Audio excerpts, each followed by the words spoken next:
Midlands Today. And amazingly, the weather looks good, which leads us rather neatly onto this. If you're a gardener with a particular passion for roses, as I am, you'll have noticed how many buds and flowers there are this year. But why are they thriving? Well, let's rejoin Shefali, who's at David Austen's Nursery and Gardens in Albrighton on the Shropshire border. They're a wonderful sight, Chef, and I imagine the smell must be incredible. Absolutely. A rose by any other name would smell as sweet.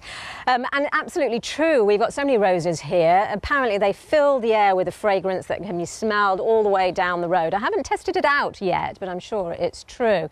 But yes, I'm here at David Austen Roses in Albrighton because there was a lovely article written just the other day by the Sunday Times about this bumper crop of roses this year, and also the fact that there's such super huge bloom. So I interviewed Andrew Henry, who's the Growing and Fulfilment Director here at the Garden Centre, earlier on to find out exactly why. This time last year or earlier it was really, really dry, and the plants are looking for water, so their roots are going deep down into the soil. The trees are the same, hedges are the same. And then this year we got to the start of the spring and we got some really heavy rains, and the rains went really down into the soil. So you've got a really active root system that's going to absorb that water and all the food that's down there. And then the nice bit about this year was we actually got some cooler weather. So the plant starts growing, but it grows slowly, so it gets some strength, some vigour, and also we didn't have the aphids. And aphids sometimes cause problems by sapping the energy of the plant, but this year we didn't get those. So then as it started warming up, you got a really strong plant that's just wanting to go for it, and it did. And we've got these fabulous blooms, really strong plants, and the plants got the strength and the vigour there. And you might see, actually, if you look at the trees, they're looking the same. They're looking absolutely fabulous. And I think that's why the roses have done so well. And why do you think the rose has such an enduring appeal? When you look in the gardens here, the rose flower itself is just iconic, and it's timeless and it's beautiful. And you add in the scent, you add in the colour mix, you add in the different options that people can use with the rose. So you can put it in your border, you can put it in your patio, you can put it in a container, you can put it against a wall. You know, it's just fabulous. Some of them you can cut and put at home. And then out of season, people look at Valentine's Day, red roses. They're just really an iconic flower, and I think that's why they're so timeless. Well, you obviously know what you're doing here because you've won gold again this year at the Chelsea Flower Show, so congratulations for that.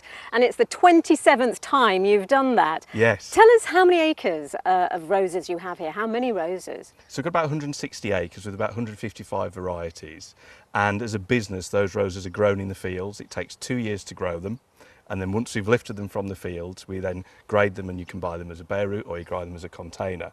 But as a product, it's just so amazing that we can sell so many varieties of so many colours. So that's what we've got here. So I've got to ask you, what is your favourite variety? Gabriel Oak. And this is it, Gabriel Oak, named after the character from the novel Far From the Madding Crowd, which is why it's also my favourite. Love that character. But you know what? I'm surprised these flowers haven't been smashed to smithereens by the storms yesterday.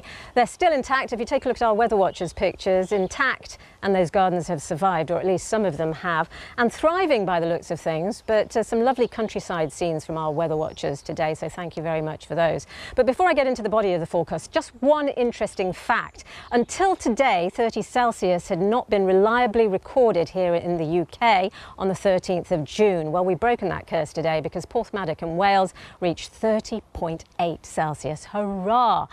But yeah, high pressure has done it. It's been dominating. It's to the northeast, but it's actually slowly creeping westwards now, and it's drawing our winds in from an easterly direction. So that is drawing in slightly fresher air.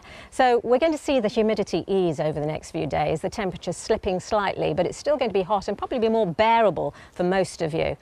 But in contrast to last night, tonight is going to be fresher. Temperatures are down to about 10 to 11 Celsius, and we've got clear skies as well. Unlike last night, no rain to start off with or to end with. And we could just see a bit of mist around the river valleys and some patchy fog, patchy cloud, beg your pardon, that's going to start building up. But that will tomorrow morning, under the glare of the sunshine, burn away, and it's going to be another glorious day. Maybe some convective cloud bubbling up, fair weather cloud into the afternoon, but it stays dry. Top temperatures of around 26 Celsius. For Thursday, similar sort of scenario, cloud burning off to sunshine into the afternoon. It's certainly a rosy picture. Glorious. Thank you very much, Shefali. And that is all from us. I'll be back 10:30. Have a good evening.